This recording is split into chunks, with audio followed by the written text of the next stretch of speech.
যা বলছিলাম যে আহ, যেটা যে একচেটিয়া প্রতিযোগিতামূলক বাজারের কথা যেটা বলতেছিলাম, তো এখানে কিন্তু বৈশিষ্ট্য মান বিভিন্ন দিক থেকে একজন বিক্রেতার সাথে আরেকজন বিক্রেতার পার্থক্য থাকে, এবং এই ক্ষেত্রে ইচ্ছা করলেই মানে এই ক্ষেত্রে যেহেতু বিক্রেতাও বেশি ক্রেতাও বেশি, এখানে কিন্তু দামটা ইচ্ছা করলেই কোনো বিক্রেতা বা কোনো ক্রেতা ইচ্ছা করলে আহামরি বৃদ্ধি করতে পারে না। একটা মূল্য পরিসরের মধ্যে থাকতে হয়, এবং এই ক্ষেত্রে কি করা হয়, আমি দাম বাড়াতে পারবো কিন্তু এই ক্ষেত্রে আমার ব্র্যান্ড, তারপরে এর থেকে যে এই বিভিন্ন ধরনের সেবা অথবা বিজ্ঞাপন, একটা ভালো বিজ্ঞাপন, এইসব জিনিসের উপর বেস করে ইচ্ছা করলে আমি দাম বাড়াতে পারবো, কিন্তু আমার দামটাও ওই মূল্য সারির মধ্যে অবস্থান করতে হবে। এরপরে যে জিনিসটা, এটা হচ্ছে অলিগোপলি প্রতিযোগিতামূলক বাজার। তো অলিগোপলি প্রতিযোগিতামূলক বাজারে কিন্তু এখানে কয়েকজন বিক্রেতা থাকে, এবং প্রত্যেক প্রতিযোগীর কৌশল বা মূল্য পরিবর্তনের দ্বারা অন্য প্রতিযোগীর কৌশল ব্যাপকভাবে পরিবর্তিত হয়। মানে একজনের উপর একজন যদি দাম কমায়, আরেকজন সাথে সাথে দাম কমায় দেয়। তো বিভিন্ন কারণে এই বাজারটা কিন্তু নতুন বিক্রেতার জন্য প্রবেশ, এই অলিগোপলি মার্কেটটায় প্রবেশ করাটা কঠিন। কারণ কি, এখানে একজন বিক্রেতা পণ্য মূল্য হ্রাস করলে সাথে সাথে অন্যরাও কি করে, মূল্য হ্রাস করে অথবা পণ্যের সুবিধা বাড়ায় দেয়। এক্ষেত্রে মূল্য হ্রাস বা বৃদ্ধি করে কিন্তু সাময়িকভাবে হয়তো কোনো সুবিধা পাইতে পারে, কিন্তু দীর্ঘমেয়াদী কোনো বিক্রেতা দীর্ঘমেয়াদী তেমন কোনো সুবিধা পায় না। কারণ কি, দেখো যে কেউ যদি দাম বাড়ায়, অন্যরাও দাম বাড়াইতে পারে, আবার দাম নাও বাড়াইতে পারে। সেক্ষেত্রে কি হবে, এই বিক্রেতা মার্কেট থেকে পণ্য হারায় ফেলবে। তো এই ক্ষেত্রে কিন্তু বিক্রেতার ইচ্ছা মতো ইচ্ছা করলেই পণ্য মূল্য নির্ধারণ করা সম্ভব হয় না। তো এরপরে যেটা আছে পূর্ণ একচেটিয়া বাজার, বা এটা হচ্ছে পিওর মনোপলি মার্কেট। এই পিওর মনোপলি মার্কেটে একজন মাত্র বিক্রেতা থাকে, কিন্তু ক্রেতার সংখ্যা অনেক, এবং ক্রেতার সামনে পছন্দ করার কোনো সুযোগ থাকে না। আমি যেই মানের পণ্য দিচ্ছি, আমি যেই দামের পণ্য দিচ্ছি, বা এটার জন্য যে দাম হাঁকাচ্ছি, সেটাই হচ্ছে কি পূর্ণ একচেটিয়া বাজার। যেমন আমরা যদি এক্সাম্পল দেই, যে এই ধরো ঈদে কোরবানির হাটে হঠাৎ করে, ধরো এইবারে যে কোরবানির হাটে হঠাৎ করে গরু খালি হয়ে গেছে। তো এই যে হাটে হঠাৎ করে গরু নাই, তখন কি হচ্ছে যে মার্কেটে ক্রেতা অনেক বিক্রেতা কম। তখন এটা কি, এটা পূর্ণ একচেটিয়ার বাজার, যে তোমার পণ্যটার যেই দাম হাঁকাচ্ছে, তোমার কাছে খুব একটা অপশন নাই, তোমার ওই দামে কিনতে হচ্ছে। তো এই ক্ষেত্রে কি হয়, তোমার প্রয়োজন মতো তুমি ইচ্ছা করলে এই মূল্য ধার্য করতে পারো একজন বিক্রেতা। আচ্ছা, এরপরে যেটা বলছে যে এই মূল্য নির্ধারণের ক্ষেত্রে যে বিষয়গুলো বিবেচ্য, বাহ্যিক যে বিষয়গুলা, মূল্য এবং ভ্যালু সম্পর্কে ভোক্তার প্রত্যক্ষণ, মানে কি, যে এই যে এবং এই যে প্রাইস এবং ভ্যালু রিলেটেড যে কনজিউমারের যে পারসেপশন, এটা কিন্তু খুব একটা ভালো একটা প্রভাব বিস্তার করে। যে পণ্যটা এই পণ্যর দাম শুনে ভোক্তা এটা কি মনে করতেছে, সে কি মনে করতেছে যে প্রাপ্য সুবিধার চেয়ে আমার পণ্যের মূল্যটা বেশি, না আমার প্রাপ্য যে সে যে সুবিধাটা পাবে এটা চেয়ে প্রাপ্য যে মূল্যটা এটা কম। মানে তার পারসেপশন, এই পারসেপশনের উপর বেস করে কিন্তু আমার মূল্য নির্ধারণ করতে হবে, যে ভোক্তা কি মনে করবে এই পণ্যটার, তার সামনে যখন আমি প্লেস করব, তার প্রত্যক্ষণটা কি হবে, সে কতটুকু যৌক্তিক বলে মনে করতেছে আমার এই দামটা, সেটাও কিন্তু এই মূল্যের ক্ষেত্রে প্রভাব বিস্তার করে। আরেকটা বিষয় হচ্ছে মূল্য ও চাহিদার সম্পর্ক বিশ্লেষণ। তো আমরা কিন্তু চাহিদা রেখার থেকে, যে আমরা ইকোনমিক্সে যেটা জানি, যে চাহিদা রেখার হচ্ছে চাহিদা এবং মূল্যের মধ্যে সম্পর্ক। আমরা জানি যে চাহিদা রেখা ডান দিকে নিম্নগামী, কারণ কি, যে এটার মূল্য এবং চাহিদার সম্পর্কটা বিপরীতমুখী। মূল্য যত বাড়ে চাহিদা তত কমে, আবার মূল্য যদি কমে চাহিদা বাড়ে। তো আমি যে পণ্যটা নিয়ে ব্যবসা করব, আমি যে পণ্যটা করণ করব, এইটার মূল্য এবং চাহিদার সম্পর্ক আমার বিশ্লেষণ করতে হবে। দেখো যে সব পণ্যের মূল্য কমলেই যে এটার চাহিদা বাড়বে, এটা নাকি, এটা কিন্তু না। অনেক পণ্যই আছে যে মূল্য বাড়লে চাহিদা আরো বাড়ে। যেমন ধরো ফ্যাশন গুডস গুলা, অনেক ফ্যাশন পণ্যগুলা মূল্য বাড়লে এর চাহিদা বেড়ে যায়, ভোক্তারা মনে করে, মানে, তাইলে তো সবসময় যে এই যে চাহিদা বিধি কার্যকর হবে বা মূল্য এবং চাহিদা সম্পর্কটা বাজারজাতকারীর বিশ্লেষণ করতে হবে, যে আমি যে পণ্যটা নিয়ে মার্কেটে যাচ্ছি এই পণ্যটা কি মূল্য এবং চাহিদার যে সম্পর্ক স্বাভাবিক সম্পর্ক মতো চলতেছে, নাকি এটা মূল্য বাড়লে চাহিদা বাড়ে অথবা মূল্য কমে গেলে চাহিদা কমে যায়, এটা কোন স্টেপে আছে, এটা কিন্তু মূল্যর সিদ্ধান্ত গ্রহণে প্রভাব বিস্তার করবে। আর এটা হচ্ছে চাহিদার মূল্য স্থিতিস্থাপকতা। এই যে চাহিদার মূল্য স্থিতিস্থাপকতা জিনিসটা কি, যে একটা পণ্যের মূল্য যদি বাড়ে, একটা পণ্যের মূল্য বাড়লে এটার চাহিদাটা এটা দ্বারা কতটুকু প্রভাবিত হয়, তো সেটাই হচ্ছে চাহিদার মূল্য স্থিতিস্থাপকতা। এখন এটার উপর, এটা কিন্তু এটার উপর বেস করে এই চাহিদার মূল্য স্থিতিস্থাপকতাকে দুইটা ভাগে ভাগ করা যায়, একটা হচ্ছে অস্থিতিস্থাপক চাহিদা আর একটা হচ্ছে স্থিতিস্থাপক চাহিদা। তো অস্থিতিস্থাপক চাহিদাটা কি জিনিস, এখানে অস্থিতিস্থাপক চাহিদায় মূল্য যা কমে এর চাহিদাটা সেই একই পরিমাণ কমে না, বা মানে মূল্য যা কমে চাহিদাটা এর চেয়ে আরো মানে কম পরিমাণ, সরি, মূল্য কমলে তো চাহিদা বাড়বে, তো মূল্য যে পরিমাণ কমতেছে চাহিদাটা একই পরিমাণ কমে না, চাহিদাটা আরো কম পরিমাণ, সরি, চাহিদাটা আরেকটু কম পরিমাণ বাড়ে, সেটা হচ্ছে কি অস্থিতিস্থাপক চাহিদা।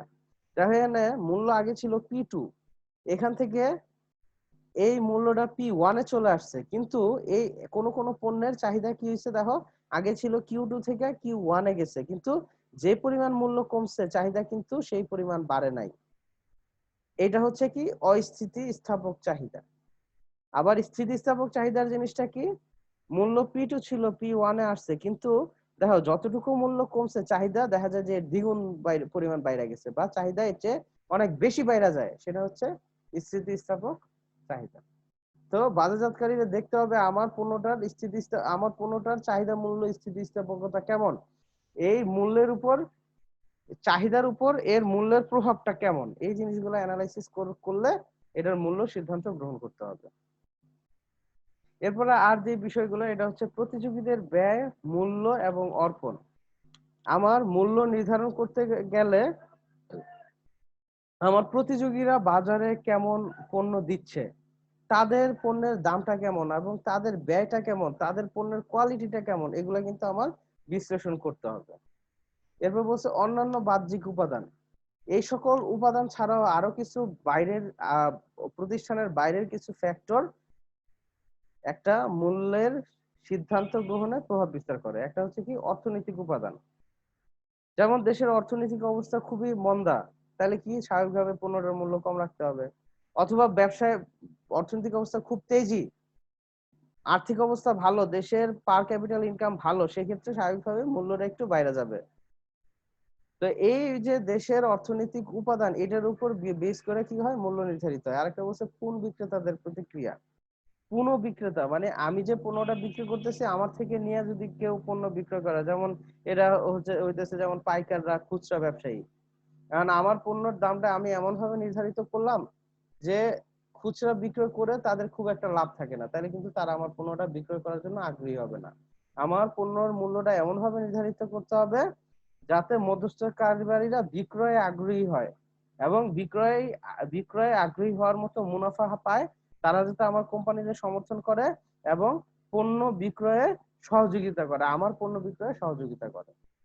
আর আরেকটা আছে দেখো সরকার, অনেক সময় কি করে আমার মূল্য নির্ধারণের ক্ষেত্রে সরকার প্রভাব বিস্তার করে। যেমন ধরো এক সময় হঠাৎ করে পেঁয়াজের দাম খুব বেড়ে গেল, তখন কিন্তু সরকার এই পেঁয়াজের দামের ক্ষেত্রে বা চালের দামের ক্ষেত্রে ইন্টারফেয়ার করে।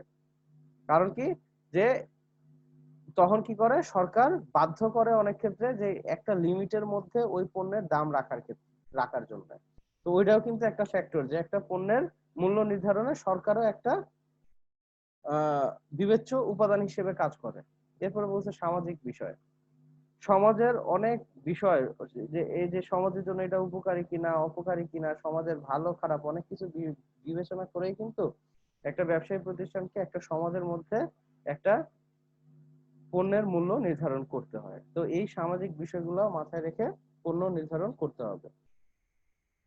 এরপর আমরা যেটা দেখি যে প্রাথমিকভাবে পণ্য বা সেবার মূল্য নির্ধারণের পদক্ষেপ।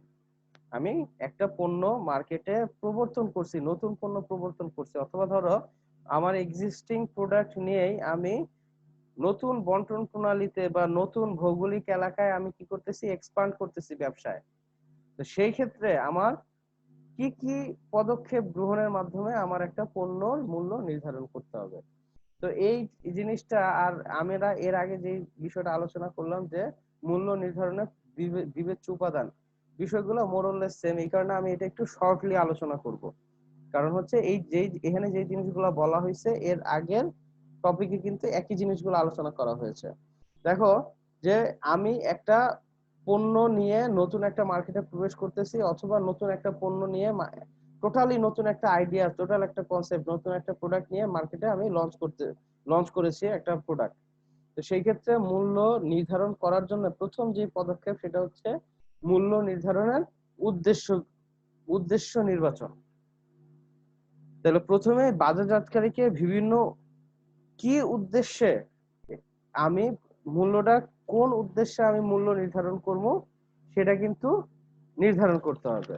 এবং কটলার এবং কিলার তার মার্কেটিং ম্যানেজমেন্ট বইতে কিন্তু এরকম মূল্য নির্ধারণের এরকম 6টা স্টেপ বা মূল্য নির্ধারণের এইরকম 6টা, মূলত তারা 5টা উদ্দেশ্যের কথা, এই যে ক থেকে ও পর্যন্ত 5টা উদ্দেশ্যের কথা বলেছেন। দেখো মূল্য নির্ধারণ উদ্দেশ্য, যে এর আগে যেটা আলোচনা করলাম যে অস্তিত্ব রক্ষা, যে বাজারে যদি অনেক প্রতিযোগী থাকে, তারপরে চাহিদা যদি পরিবর্তনশীল হয়, অথবা আমরা কোম্পানির উৎপাদন ক্ষমতা বেশি হইলে বা উৎপাদন ক্ষমতা সর্বোচ্চ ইউজ করার জন্য আমরা কি করি, চাহিদা বাড়ানোর জন্য আমার পণ্যের দামটা কমায় দিই। তো এটা হচ্ছে অস্তিত্ব রক্ষা একটা উদ্দেশ্য। আরেকটা হচ্ছে চলতি মুনাফা সর্বোচ্চকরণ, যেটা যে আমি চাই যে শর্ট টার্মে বা দীর্ঘমেয়াদের কথা, মুনাফার কথা চিন্তা না করে আমরা চাই যে স্বল্প সময়ে প্রচুর মুনাফা অর্জন করতে। সেই ক্ষেত্রে আমরা কি করি, পণ্যের দামটা বাড়ায় দিই। একটা বলছে শেয়ার বাজার সর্বোচ্চকরণ, এটা আলোচনা করা হয়েছিল যে শেয়ার বাজার সর্বোচ্চকরণ কি, যে আমি চাই যে মার্কেটে সবচেয়ে বেশি বিক্রয় হোক আমার পণ্যটা। এই শেয়ার সর্বোচ্চকরণের জন্য যখন আমি মূল্যটা একটু কমায় দেই, সেটা হচ্ছে বাজার শেয়ার সর্বোচ্চকরণ। মানে হচ্ছে আমি কি উদ্দেশ্যে আমার বাজারজাতকরণের উদ্দেশ্যটা আমার নির্ণয় করতে হবে। এরপরে বাজার ছেঁকে নেওয়া সর্বোচ্চকরণ, বিষয়টা কি, যখন কোম্পানি নতুন কোনো প্রযুক্তির অথবা নতুন কোনো পণ্য উদ্ভব করে, আমার প্রোডাক্টটা একদমই নতুন, মার্কেটে এই প্রোডাক্টটা আর নাই, সেই ক্ষেত্রে তারা এই বাজার ছেঁকে নেওয়া সর্বোচ্চকরণ উদ্দেশ্যটা গ্রহণ করতে পারে। এক্ষেত্রে তারা কি করা হয়, যে তারা মনে করে যে অন্যান্য প্রতিযোগী আসার আগেই যতটা সম্ভব মুনাফা মার্কেট থেকে আমার তুলে নিতে পারি, এই কারণে তারা কি করে, পণ্যের দামটা উচ্চ পরিমাণ ধার্য করে। এবং যেমন ধরো গ্রামীণ ফোন প্রথমে যখন তারা মার্কেটে আসছিল, তারা কি করছিল, তাদের কল রেট ছিল খুবই হাই। এরপর যখন আস্তে আস্তে প্রতিযোগিতা আসলো, কল রেট কিন্তু আস্তে আস্তে কমতেছে। তো এটা ছিল বাজার ছেঁকে নেওয়া সর্বোচ্চকরণ কৌশল। কারণ কি, তখন সিটিসেল বা গ্রামীণ ফোন ছাড়া মার্কেটে অন্য কোনো সার্ভিস প্রোভাইডার ছিল না। এরপরে দেখা যায় পণ্য মানে নেতৃত্ব দান, এটা আগে আলোচনা করলাম যে অনেকে পণ্য মানের গুরুত্ব দেয়, দামটা না। তারা মনে করে আমি মান বাড়াবো, দাম কমাবো, দাম বাড়াবো, একইভাবে মানটাও বাড়াবো। তারা ভালো মানের পণ্য ভালো দাম দিয়ে মার্কেটে ছাড়ে। আর আরেকটা, এছাড়া অন্যান্য উদ্দেশ্যগুলির মধ্যে তো এর আগে উদ্দেশ্যগুলো আলোচনা করছি, এর সাথে দেখো আরেকটা উদ্দেশ্য হইতে পারে, যেমন অনেক সময় সরকার কি করে, জনগণের কল্যাণের উদ্দেশ্যে অনেক সময় কম মূল্যে, আমার যে ব্যয়ের চেয়ে কম মূল্যে অনেক সময় পণ্য বিক্রি করে। তো এটা সরকারের উপর ডিপেন্ড করবে, বা আসলে উদ্দেশ্যটা কি। অনেক সময় অনেক অব্যবসায়ী প্রতিষ্ঠান বা সরকারি ব্যবসায়ী প্রতিষ্ঠান জনকল্যাণের উদ্দেশ্যে তার যা খরচ এর চেয়ে কম মূল্যে ওই পণ্যটা বাজারে ছাড়ে, ওই কম মূল্যে চিকিৎসা দেয়, কম মূল্যে কোনো পণ্য বিক্রি করে। তো এটাও কিন্তু অন্যান্য উদ্দেশ্যমূলকের মধ্যে এটাও একটা ফ্যাক্টর। তো এরপরে আমরা যে ছকে যেটা দেখতেছি, চাহিদা নির্ধারণ। তাইলে আমার যেটা কি করতে হবে, মার্কেটে বাজার চাহিদা দেখতে হবে। তো চাহিদা যদি স্বাভাবিকভাবে চাহিদা যদি বাড়ে, কি হয়, আমার চাহিদা যদি বেশি থাকে আমার পণ্যের দাম আমি বাড়াইতে পারবো, চাহিদা কম থাকলে আমার পণ্যের কম দামে পণ্যটা ছেড়ে দিতে হবে। তো এই জিনিসটাও আলোচনা করা হয়েছে এর আগে, যে চাহিদা নির্ধারণ করতে হবে, এবং এই ক্ষেত্রে দেখতে হবে আমার ক্রেতারা কতটা মূল্য সংবেদনশীল।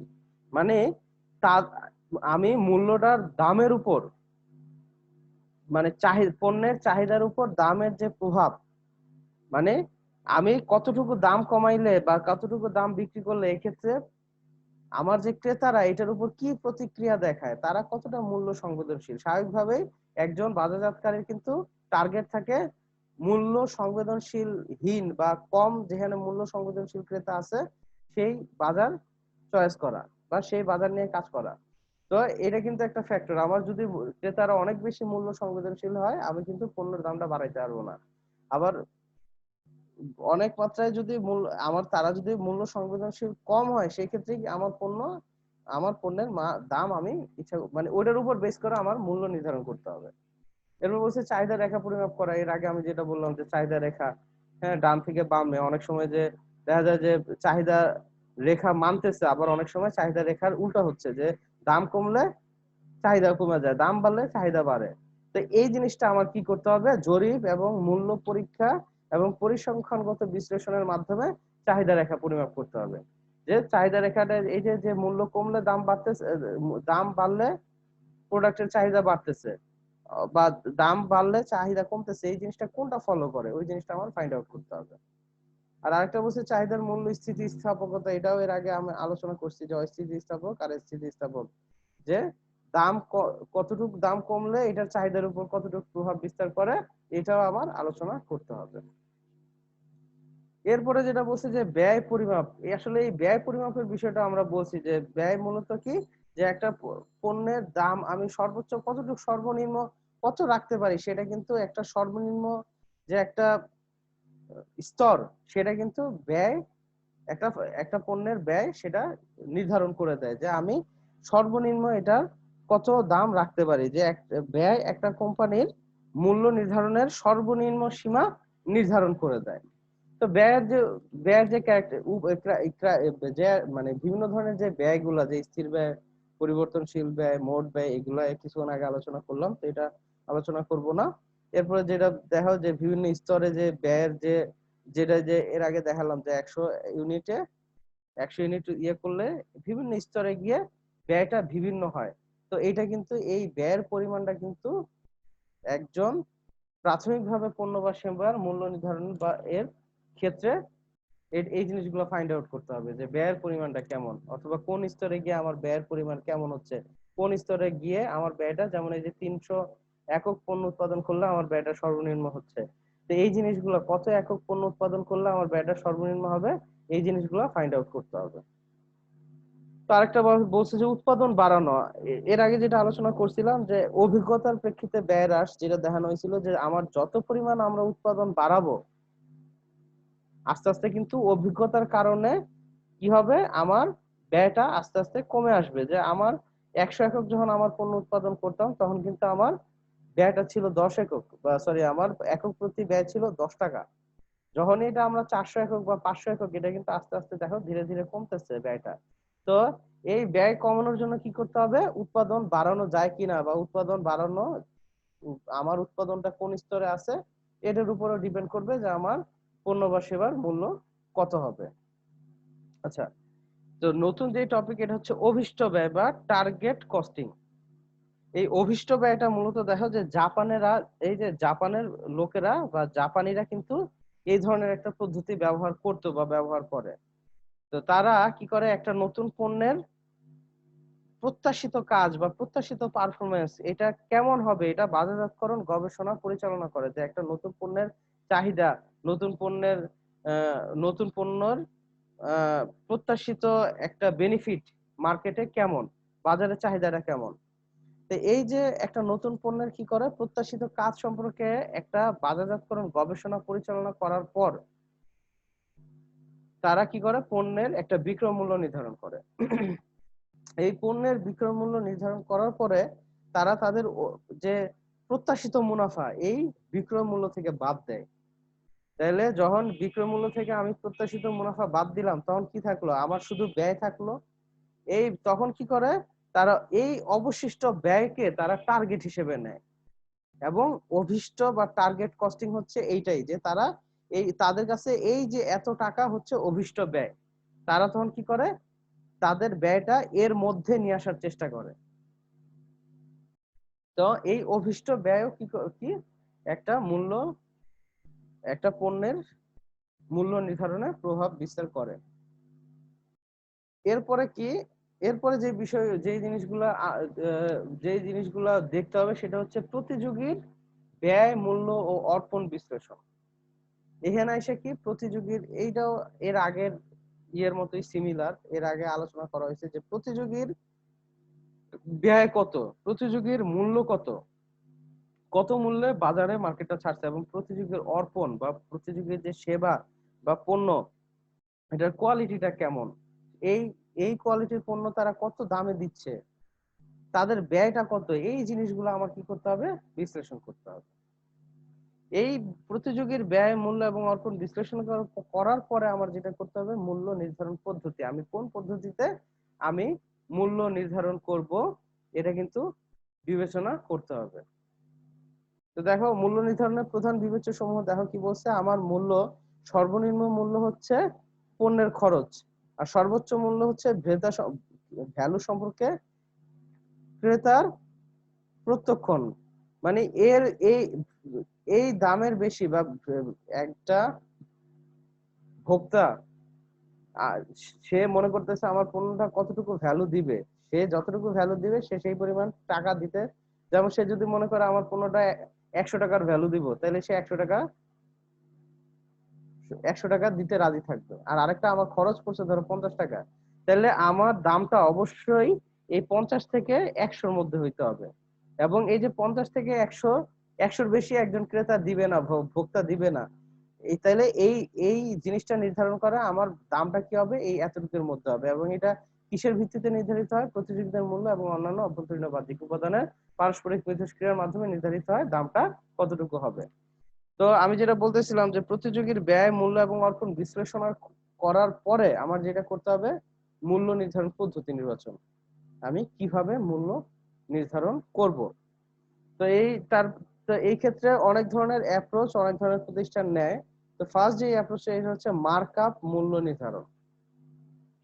তো এটা হচ্ছে মূলত একটা গতানুগতিক পদ্ধতি, যেখানে কিনা কি করা হয়, দেখা হয় যে একটা পণ্যের আমার ব্যয় কত হয়েছে, এখানে আমার মানে আমার স্থায়ী ব্যয় এবং মানে বাজারজাতকরণ ব্যয়, হ্যাঁ, বিভিন্ন ধরনের ব্যয় কি করা হয়, দেখা হয় যে আমার ব্যয়গুলা কত হয়েছে, পরিবর্তনশীল ব্যয়, স্থায়ী ব্যয়, বাজারজাতকরণ ব্যয়, এগুলো সবগুলো মিলায় আমার ব্যয় কত হলো, এর সাথে আমার মুনাফা কত লাগবে, এটা যোগ করে যে মূল্য নির্ধারণ করা হয়, সেটাই হচ্ছে মার্কআপ মূল্য নির্ধারণ। যেমন আমি যদি ধরো একটা টুথপেস্টের এক্সাম্পল দেই, যেমন একটা টুথপেস্ট আমার এখানে স্থায়ী ব্যয় গেছে আমার 5 টাকা, স্থায়ী ব্যয় গেছে আমার 10 টাকা, পরিবর্তনশীল ব্যয় ধরো গেছে আরো 15 টাকা, 15 টাকা, তাইলে 10 টাকা আর 15 টাকা 25 টাকা। এরপরে আমার এটা বাজারজাতকরণে আরো ব্যয় হয়েছে 5 টাকা, তাহলে সর্বমোট ব্যয় হয়েছে আমার 30 টাকা। তো আমি যদি মনে করি আমার প্রতি এককে আমি 2 টাকা লাভ করব, তাহলে আমার প্রতি এককের মূল্য হবে কত, 32 টাকা। তো এটা হচ্ছে কি মার্কআপ মূল্য নির্ধারণ। আচ্ছা, এরপরে যেটা, এটা হচ্ছে কি টার্গেট মুনাফা ভিত্তিক মূল্য নির্ধারণ।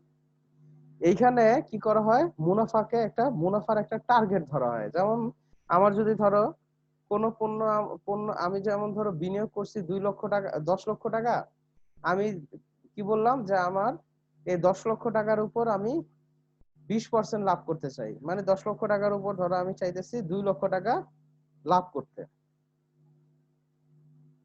তাহলে এই যে আমি কত টাকা লাভ করতে চাই, আমার টার্গেট মুনাফার উপর ভিত্তি করে আমি ফাইন্ড আউট করি যে আমার কত পরিমাণ একক পণ্য বিক্রয় করতে হবে, কত একক কত দামে বিক্রয় করতে হবে। তখন কি এইভাবে আমি যখন মূল্য নির্ধারণ করি, সেটা হচ্ছে কি টার্গেট মুনাফা ভিত্তিক মূল্য নির্ধারণ। তো দেখো, এই যে টার্গেট মূল্য নির্ধারণের জন্য ব্রেক ইভেন চার্ট অ্যানালাইসিস এর মাধ্যমে আমরা কি করি, টার্গেট মূল্য নির্ধারণ করতে পারি। যেমন এখানে ফাইন্ড আউট করছে, আমি যদি 30,000 একক পণ্য আমি বিক্রয় করি, তাহলে কি হয়, আমার এটা ব্রেক ইভেন, বা আমার তখন এই 30,000 একক পণ্য বিক্রয় করলে আমার লাভও থাকে না, লসও হয় না, লাভ হয়ে থাকে না, এটা হচ্ছে এই 30,000 একক। এখন আমি যদি লাভ করতে যাই, আমার লাভ হচ্ছে, আমি কত বলছি, আমি বলছি যে আমি চাইতেছি আমার এই স্তরে গিয়ে আমার লাভটা পৌঁছানোর জন্য, এই যে 10,000 একক। আচ্ছা, তো তাইলে এই 10,000 এককে পৌঁছানোর জন্য আমার কত একক পণ্য বিক্রয় করতে হবে? তখন আমি দেখলাম আমার 50,000 একক পণ্য বিক্রি করতে হবে। আর এই 50,000 একক কত টাকা দিয়ে বিক্রি করতে হবে? এটা ফাইন্ড আউট করে হচ্ছে এইরকম টার্গেট মুনাফা ভিত্তিক মূল্য নির্ধারণে, যেখানে কিনা কি করা হয়, বাইর করা হয় যে আমার ব্রেক ইভেন কততে। তাইলে আমি টার্গেটে পৌঁছানোর জন্য আমার কত একক পণ্য কত দামে বিক্রয় করতে হবে, সেটাই হচ্ছে আমার টার্গেট মুনাফা ভিত্তিক মূল্য নির্ধারণ প্রক্রিয়া। তো এরপরে যেটা বলছে এটা হচ্ছে উপলব্ধিকৃত ভ্যালু ভিত্তিক মূল্য নির্ধারণ। এখানে কি আমি আমার ক্রেতা বা ভোক্তা একটা পণ্যরে কতটুকু ভ্যালু দিচ্ছে, আমার পণ্য থেকে কতটুকু ভ্যালু উপলব্ধি করতে পারতেছে, এটার উপর মূল্য নির্ধারণ করব। আমি যদি পণ্যর এমন ভাবে বিজ্ঞাপন করি, এটা বাজারজাতকরণ করি, অথবা এমন কোনো স্ট্র্যাটেজি নেই যে যদি আমি আমার পণ্যটারে আমার ক্রেতাদের কাছে খুব ভালো ভ্যালু, আমার ভ্যালুটা খুব বেশি, এটা যদি আমি প্রকাশ করতে পারি, তাইলে আমার মূল্যটা ভালো নির্ধারিত হবে। আর আমি যদি মানে আমার ক্রেতা বা ভোক্তারা যদি আমার মূল্যটা কি, আমার পণ্য কতটুকু ভ্যালু তারে দিবে, এটা যদি বেশি ভ্যালু, সে যদি উপলব্ধি করে বেশি ভ্যালু দিবে, তাহলে তার মূল্যটা বেশি হবে, সে বেশি মূল্য দিবে। আর যদি সে মনে করে এই এটা থেকে সে আমার ভালো ভ্যালু পাবে না, তাহলে সে এটার মূল্য খুব একটা বেশি দিবে না। তো এই ভ্যালু উপলব্ধি ভিত্তিক উপলব্ধিকৃত ভ্যালু ভিত্তিক মূল্য নির্ধারণ করতে গিয়া আমরা 3 ধরনের ক্রেতা পাই। তো একজন হচ্ছে কি মূল ক্রেতা, একজন হচ্ছে মূল্য ক্রেতা, যারা বলে প্রাইস বায়ার। তো এই প্রাইস বায়ার্সরা কি, তারা কি শুধুমাত্র তাদের ক্ষেত্রে যে তারা মূল্যটারে খুব ভ্যালু দেয়। তো এই যারা মূল্য ক্রেতা, তাদের আমরা কি করব, আমার মূল যে পণ্য, মৌলিক পণ্যটা দিব, এর সাথে অন্য কোনো সেবা দিব না, এবং তার দামটা আমরা কম রাখবো।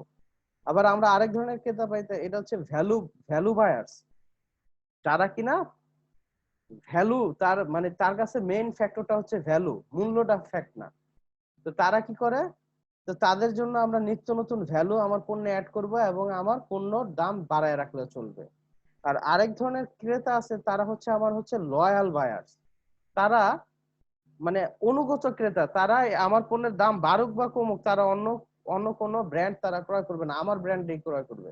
তো তাদের জন্য আমার কি করতে হবে, যে বিভিন্ন ধরনের যে অ্যাপ্রোচ, যেমন ধরো তাদের সাথে আন্তরিকতা বাড়াইতে হবে, আমরা বিভিন্ন ধরনের ডিসকাউন্ট, তাদের জন্য বিভিন্ন ধরনের সুবিধা দিয়ে কি করতে হবে, তাদের সাথে একটা ভালো ক্রেতা ভ্যালু সম্পর্ক তৈরি করতে হবে। আচ্ছা, আরেকটা বিষয় হচ্ছে তাইলে আমরা বুঝলাম যে উপলব্ধিকৃত ভ্যালু ভিত্তিক মূল্য নির্ধারণ মানে আমার আমার ক্রেতা বা ভোক্তারা যতটুকু ভ্যালু অনুধাবন করতেছে, উপলব্ধি করতেছে, সেটার উপর বেস করে আমি মূল্য নির্ধারণ করব। এরপর হচ্ছে ভ্যালু ভিত্তিক মূল্য নির্ধারণ। তো ভ্যালু ভিত্তিক মূল্য নির্ধারণ বা ভ্যালু প্রাইসিং কি, এটা হচ্ছে একটা আধুনিক কনসেপ্ট। এখানে চেষ্টা করা হয় কি, মোটামুটি কম মূল্যে উচ্চ মানসম্পন্ন, উচ্চ ভ্যালু সম্পন্ন পণ্য ক্রেতা বা ভোক্তাকে দেওয়ার জন্য। এখানে মূলত কি করা হয়, লয়াল কাস্টমার তৈরি করা হয়। এখানে চেষ্টা করা হয় যে অনুগত ক্রেতাদের ধরে রাখার জন্য ভ্যালু ভিত্তিক, এখানে চেষ্টা করা হয় আমার ভালো মানের পণ্য মোটামুটি কম মূল্যে দেওয়ার জন্য। একটা হচ্ছে চলতি হার ভিত্তিক মূল্য নির্ধারণ। এই চলতি হার ভিত্তিক মূল্য নির্ধারণে মূলত মার্কেটে যে দামটা চলতেছে, বা এই পদ্ধতিতে কি করা হয়, কোম্পানি প্রতিযোগী পণ্যের মূল্যের ভিত্তিতে তার মূল্য নির্ধারণ করে। মার্কেটে যে চলতি হার চলতেছে, চলতি দাম চলতেছে, ওই দামের উপর বেস করে যখন মূল্য নির্ধারণ করা হয়, সেটা হচ্ছে চলতি হার ভিত্তিক মূল্য নির্ধারণ। সেই ক্ষেত্রে আমার দেখতে হবে আমি কোন বেসিসের উপর বেস করে আমি মূল্য নির্ধারণ করব, এই মূল্য নির্ধারণ পদ্ধতিটা নির্বাচন করতে হবে। এরপরে যেটা দেখছো, আরেকটা বিষয় আছে, দেখো যে নিলাম ধর্মী মূল্য নির্ধারণ।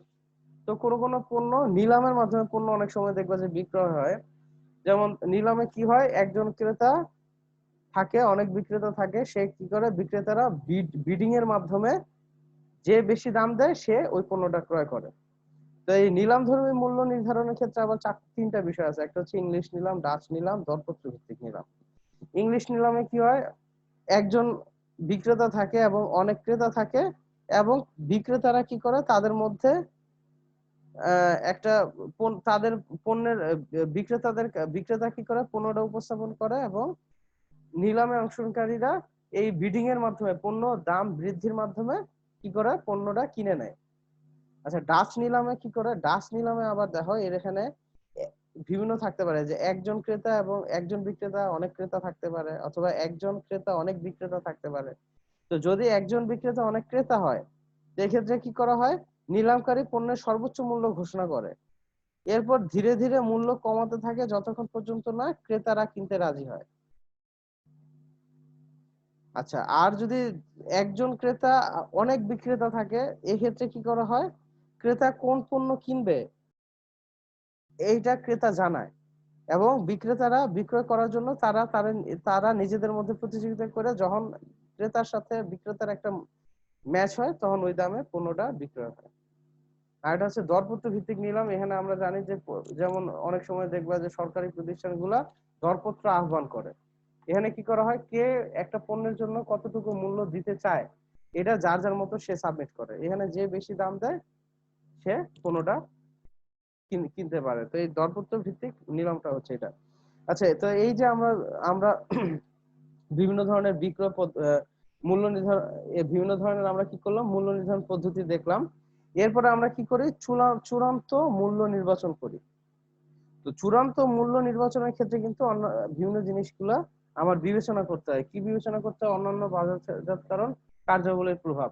যে অন্যান্য বাজারজাতকরণকারীর সাথে আমরা কি করি? মূল্য, তাদের মান এবং তাদের বিজ্ঞাপন, মানে তাদের কার্যাবলীগুলা কি করি? আমরা অ্যানালাইসিস করি বা তুলনা করি। এরপরে কি? কোম্পানির মূল্য নির্ধারণ নীতি। মূল্য চূড়ান্ত মূল্য নির্ধারণ করতে গিয়ে আমরা প্রতিটা কোম্পানিরই কিছু নীতি থাকতে পারে। মূল্য নির্ধারণের জন্য তাদের একটা সাধারণ নীতি থাকতে পারে। আমরা কি করি? ওই সাধারণ নীতিটা অ্যানালাইসিস করে তারপরে আমরা চূড়ান্ত মূল্য নির্ধারণ করি।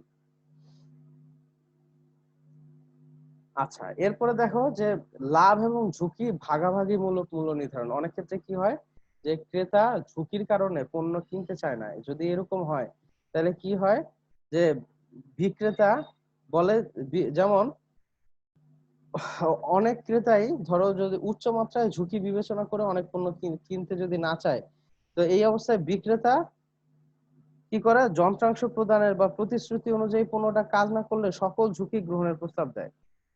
যেমন বিক্রেতা বলে, যদি একটা যন্ত্রাংশ সে বিক্রি করে, যদি সে বলে যে আপনি কিনেন, যদি কোনো এটার ডিসফাংশনালিটি হয়, আপনি সকল ঝুঁকি আমার।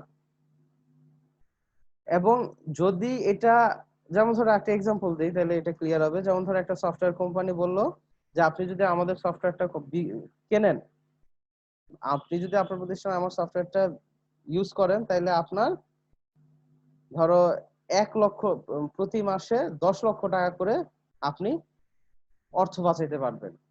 এবং সে যদি বলে যে যদি না বাঁচে তাইলে এটার দায়ভার আমার, আমি আপনার টাকা ফেরত দিব, আর যদি বাঁচে তাহলে কি আপনার এই 10 লক্ষ টাকার 30% টাকা প্রতি মাসে আপনি আমারে দিবেন। তো যদি এরকম লাভ এবং ঝুঁকি ভাগাভাগিমূলক মূল্য নির্ধারণও কিন্তু হইতে পারে। আচ্ছা, আরেকটা বিষয় কি? চূড়ান্ত মূল্যায়নের ক্ষেত্রে আরেকটা বিষয় দেখতে হবে যে অন্য পক্ষের উপর মূল্যের প্রভাব। আমি যে মূল্যটা নির্ধারণ করতে চাচ্ছি এটা অন্য পক্ষগুলা, যেমন ধরো যে পরিবেশক বা আমার যে ডিলার যারা আছে, অথবা আমার পাইকার বিক্রেতা বা খুচরা বিক্রেতা, এবং ইভেন এটা অন্য প্রতিযোগীদের উপর কি প্রভাব ফেলবে, আমি যে মূল্য নির্ধারণ করলাম এটা কি প্রভাব ফেলবে, এই জিনিসটা কি করতে হবে? ফাইন্ড আউট করতে হবে, এবং এরপরে আমার একটা চূড়ান্ত মূল্য নির্ধারণ করতে হবে। তো এরপর আমরা যেই টপিকটা আলোচনা করব সেটা হচ্ছে মূল্য পরিবর্তনের উদ্যোগ গ্রহণ। তো বিভিন্ন কারণে, মার্কেটের বিভিন্ন পরিস্থিতির কারণে নানা সময় নানা ধরনের মূল্যের মধ্যে নানা ধরনের পরিবর্তন আনতে হয়। কখনো মূল্য হ্রাস করতে হয়, কখনো মূল্য বাড়াইতে হয়। তো এটাই হচ্ছে তো এই যে কোন কোন ক্ষেত্রে আমরা মূল্য হ্রাসের উদ্যোগ গ্রহণ করব, আবার কোন কোন ক্ষেত্রে আমরা মূল্য বৃদ্ধির উদ্যোগ গ্রহণ করবো। দেখো, মূল্য হ্রাসের উদ্যোগ গ্রহণ কি? যখন আমার অতিরিক্ত ক্ষমতা আমার ব্যবহার করার দরকার হবে, যেমন যেটা এর আগেও বলছিলাম যে ধরো অতিরিক্ত উৎপাদন ক্ষমতাকে কাজে লাগানোর জন্য অনেক সময় কি করে কোম্পানি মূল্য হ্রাস করে। কারণ তারা মনে করে কি যদি মানে তারা মনে করে যে আমি যদি পণ্যটার দামটা কমাই তাহলে কি হবে, চাহিদা বাড়বে, এবং চাহিদা বাড়ার সাথে সাথে আমার পণ্য বিক্রয় বাড়বে। আর এই বিক্রয় করা বাড়ানোর জন্য আমি কি করতে পারবো, আমি অতিরিক্ত উৎপাদন করতে পারবো। মানে হচ্ছে আমার অতিরিক্ত উৎপাদন ক্ষমতা কাজে লাগানোর জন্য আমি পণ্যটার দাম হ্রাস করতে পারি। আরেকটা কি, বাজারে আধিপত্য বিস্তার। মানে মূলত যে যদি অনেক কোম্পানি মনে করে যে আমার বাজারে আধিপত্য বিস্তার করতে হবে, আমার সবচেয়ে বেশি আমি বিক্রি করব, আমার বাজারে অবস্থান শক্তিশালী হবে, বিক্রয় বাড়ানোর জন্য তখন কি করে, তারা মূল্য কমাইতে পারে অথবা বাজার শেয়ার অর্জন। একটা হচ্ছে আধিপত্য বিস্তার, যে আমার শেয়ার সবচেয়ে বেশি শেয়ার হবে। আর একটা হলো নতুন শেয়ার অর্জন করার জন্য, যে বাজারে তীব্র প্রতিযোগিতা, কোম্পানির সাথে তীব্র প্রতিযোগিতার ক্ষেত্রে আমি যদি চাই যে আমার প্রোডাক্টটা মার্কেটে অথবা আমার যে কম্পিটিটর প্রতিযোগী তার শেয়ারটা যদি আমি দখল করতে যাই, অর্জন করতে যাই, তখন কি করতে হবে, আমি ওই ক্ষেত্রে অনেক সময় আমার পণ্যের মূল্য কমায় আমি কি করি, তার মার্কেট সেগমেন্টটা দখল করে ফেলি। যেমন এটা অনেকে বলে ডাম্পিং, যে বাইরের ধরো যে বিদেশি রাষ্ট্রের যে অনেক সময় তারা কি করা হয়, বিদেশি রাষ্ট্রের যে কোম্পানি গুলা যাদের আর্থিক ক্ষমতা অনেক ভালো, তারা 1-2 বছর কম দামে একটা মার্কেটে কি করে, একটা পণ্য ছাড়ে। তো এতে কি হয় যে অন্য প্রতিযোগিতাগুলো তাদের প্রতিযোগিতা করার ক্ষমতা হারায় ফেলে, এক সময় গিয়া তারা মার্কেট থেকে উঠে যায়। তখন আবার তারা কি করে, বেশি দামে পণ্যটা বিক্রয় করে। তো বিষয়টা অনেকটা ওইরকম, যে বাজার শেয়ার অর্জন হচ্ছে কি, যে আমার প্রতিযোগীর মার্কেটটা আমি দখল করার জন্য আমি কি করি, মাঝে মাঝে মূল্য হ্রাসের উদ্যোগ গ্রহণ করি। তো এখন অনেক সময় এই মূল্য হ্রাস কোম্পানির জন্য ঝুঁকিরও বয়ে আনতে পারে।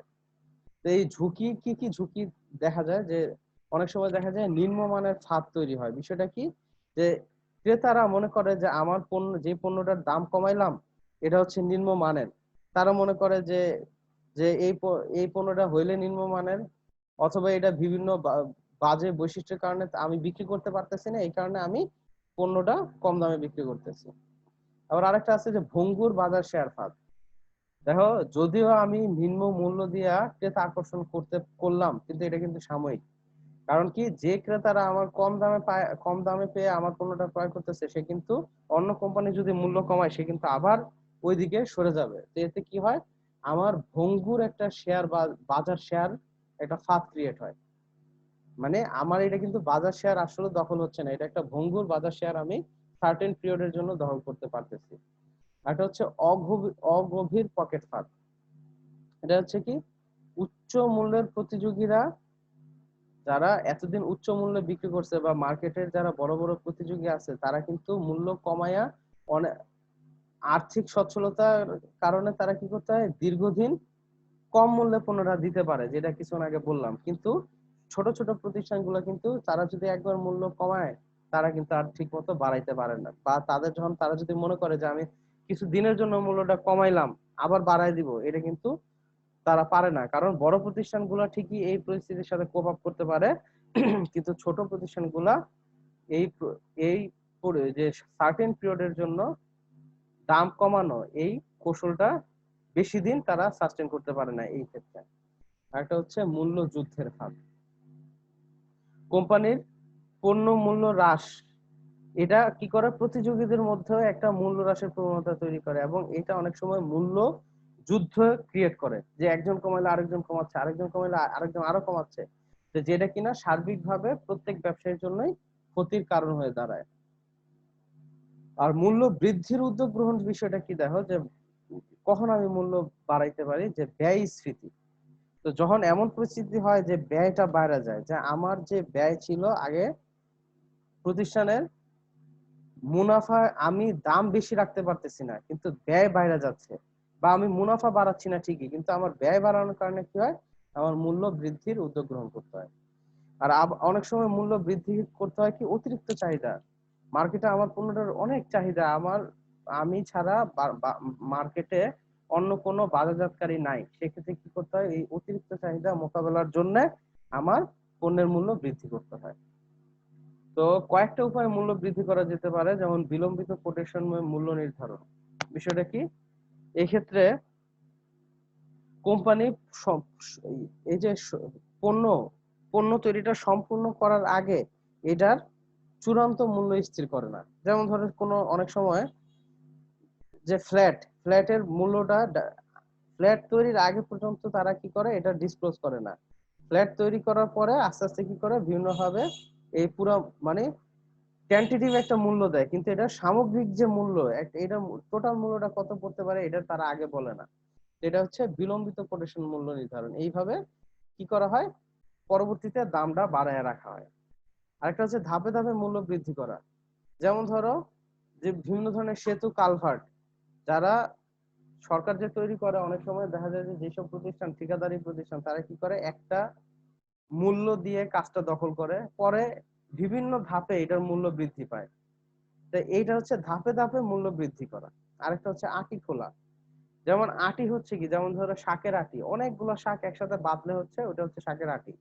তো আটি খোলাটা কি, যে আগে আমি একসাথে অনেকগুলো সার্ভিস বা অনেকগুলো প্রোডাক্ট দিতাম, আমি কি করলাম এখান থেকে কয়েকটা গুরুত্বপূর্ণ সার্ভিসটা আলাদা করলাম। যেমন ধরো আমি যদি একটা এক্সাম্পল দিই, ধরো মাইক্রোসফট অফিস, এর মধ্যে কি থাকে, Microsoft Word, Microsoft Excel, Microsoft Access, PowerPoint, এগুলো থাকে। এখন আমি কি করলাম, মাইক্রোসফট ওয়ার্ডটারে আলাদাভাবে আমি বিক্রি করলাম। বিষয়টা কি, যে এই ক্ষেত্রে আমি এই যে প্যাকেজটা এমএস অফিসের প্যাকেজটা আগের মতোই রাখতেছি, কিন্তু আমি কিছু কিছু সুবিধা কি করতেছি, আলাদাভাবে দাম আটি খুলে কিছু কিছু সুবিধা আলাদা করে দিতেছি, আলাদাভাবে দাম রাখতেছি। আরেকটা হচ্ছে বাট্টা হ্রাস। অনেক ক্ষেত্রে আমরা ব্যবসার ক্ষেত্রে বিভিন্ন ধরনের বাট্টা দিই। আমরা কি করি, যদি বাট্টা হ্রাস করি, এই ক্ষেত্রে আমরা কি করতে পারি, বাট্টা হ্রাস করে আমি পণ্য মূল্য বৃদ্ধি করতে পারি। তো এটা পণ্য মূল্যের এই যে বৃদ্ধি কি কারণ দেখানো হয়েছে, দেখো যখন যদি মূল্য বৃদ্ধির কারণ সমূহ, যদি চাহিদা বেশি কিন্তু যোগান কম, দুর্বল প্রতিযোগী, বিক্রেতারা উচ্চ মূল্যের জন্য পণ্য ধরে রাখা, এই জিনিসগুলো একটু তোমরা দেখবা। যে অর্থে যে অপচনশীল পণ্যের প্রকৃতি বা বিভিন্ন কারণে কি কারণে পণ্যের মূল্যগুলো বৃদ্ধি পায়, মূল্য হ্রাস পায়, এটা একটু তোমরা পড়ে দেখলে আশা করি বুঝতে পারবা। এরপর হচ্ছে মূল্য পরিবর্তনের প্রতিক্রিয়া এবং মূল্য পরিবর্তন যে করব আমি, এটা কিন্তু আমার ক্রেতার প্রতিক্রিয়া এবং প্রতিযোগীর প্রতিক্রিয়া দেখতে হবে।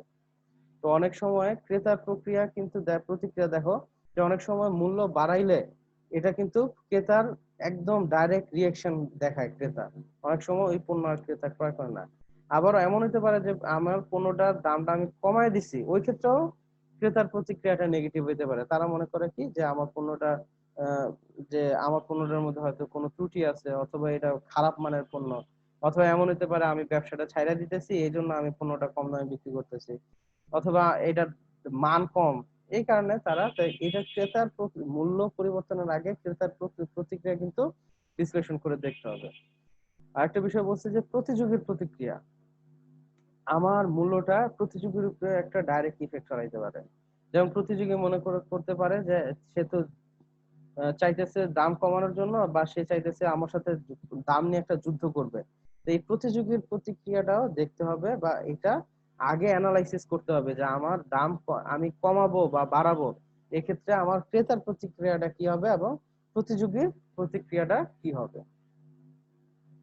তো এরপরে আমরা যে বিষয়টা আলোচনা করব, যে প্রতিযোগীর মূল্য পরিবর্তনের প্রতি সাড়া দান। এতক্ষণ আমরা আলোচনা করছি যে আমি দাম বাড়াবো। এখন আমার প্রতিযোগী দাম বাড়াইছে, আমি কিভাবে ওটার প্রতি সাড়া দিব।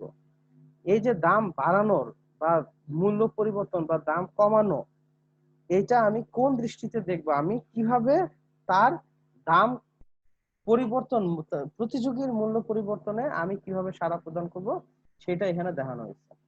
এখন প্রতিযোগীর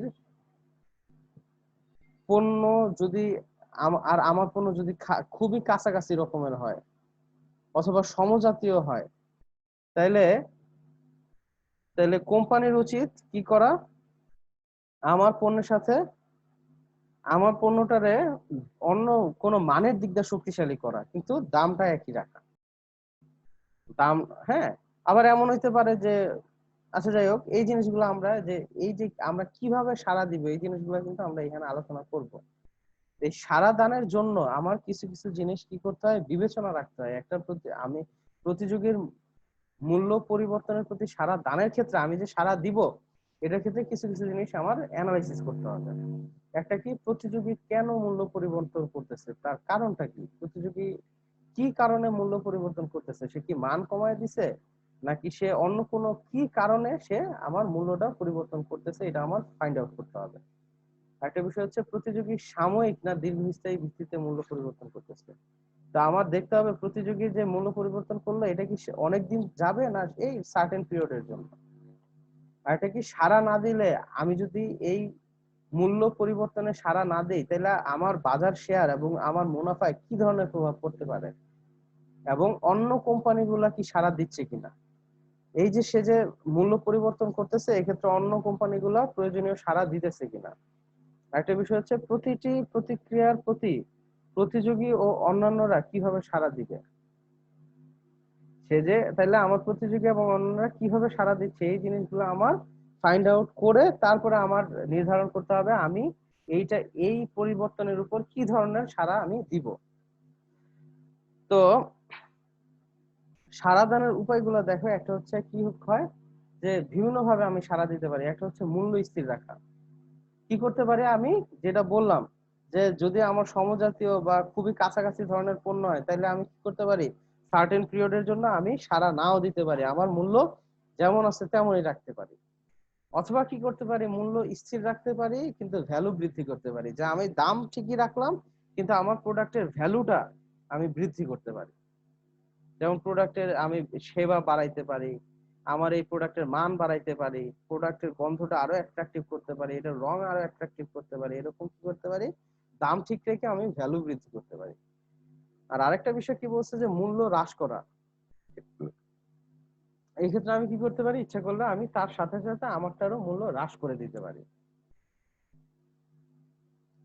আচ্ছা, আরেকটা বলছে যে মূল্য বৃদ্ধি ও মান উন্নয়ন। এটা হচ্ছে শুধুমাত্র আমি কি করলাম, আমি মূল্য তো মূল্য কি করলাম, কমাইলাম না, বাড়ায় দিলাম এবং মান উন্নয়ন করলাম, যাতে আমি কি করতে পারি, একটা ব্র্যান্ড ইমেজ তৈরি করতে পারি যে আমার পণ্যটা হচ্ছে ভালো, আমারটার মান ভালো, সো তোমার বেশি দাম দিতে হবে। তো আমি কি করতে পারি, মূল্য বৃদ্ধি করতে পারি, মান উন্নয়ন করতে পারি। আরেকটা হচ্ছে কি, নিম্ন মূল্যের লড়াকু শাড়ি প্রবর্তন। আমি কি করতে পারি, আমার যে পণ্য শাড়ি, আমার এখন যে পণ্যটা আছে এটা মার্কেটে রাখতে পারি, সাথে সাথে আরেকটা পণ্য উদ্ভাবন করতে পারি যেটা কিনা দাম একটু কম। যেমন ধরো আমি বলি যে সনি টিভি, সনি টিভির একটা আলাদা ব্র্যান্ড ইমেজ আছে, এটার দামও অন্যান্য টিভির চেয়ে বেশি। এখন সনি যখন দেখলো মার্কেটে অন্যান্য কম দামি প্রোডাক্ট মার্কেট দখল করে ফেলতেছে, তখন তারা কি করলো, সনির সাথে সাথে সনি র্যাঙ্কস বের করলো। তো এই সনি র্যাঙ্কসটা কি, কম দামে ওই সব মানে কি, তারা একটা নতুন শাড়ি প্রবর্তন করলো যেটা কিনা লড়াকু শাড়ি, যেটা কিনা কম দামে নিম্ন মূল্যের একটা লড়াকু শাড়ি প্রবর্তন করলো এই সনি র্যাঙ্কস এর মাধ্যমে।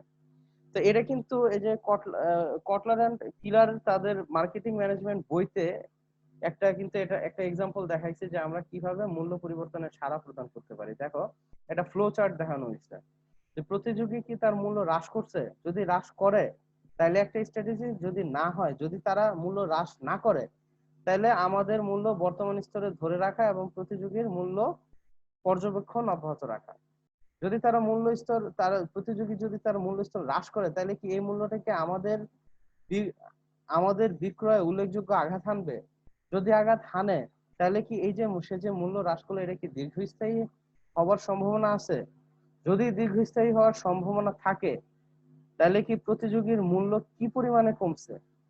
এরপরে আমার স্ট্র্যাটেজি কি, যদি 2%-এর কম কমে তাহলে আমরা কি করলাম, পরবর্তী ক্রয়ের ক্ষেত্রে 2%, মানে যদি কম কমে প্রতিযোগীদের মূল্য, আমরা কি করলাম, একটা কুপন যুক্ত করলাম যেখানে আমরা মূল্য একটু কমায় দিলাম, যে বিভিন্ন ধরনের কুপন, লাকি লাকি কুপন আমরা ইয়ে করে দিলাম। যদি 2 থেকে 4%-এর জন্য কমে, এটা হচ্ছে আমার কোম্পানির স্ট্র্যাটেজি। 2 থেকে 4% যদি কমে তাহলে প্রতিযোগীর হ্রাসকৃত মূল্যের অর্ধেক কমানো, এটা হচ্ছে আমার স্ট্র্যাটেজি। 2 থেকে 4 কমলে আমি কি করলাম, আমার মান ঠিকই রাখলাম, আমি আমার পণ্যের দামটাও অর্ধেক কমাইলাম, সে যা কমাইছে তার অর্ধেক কমাইলাম।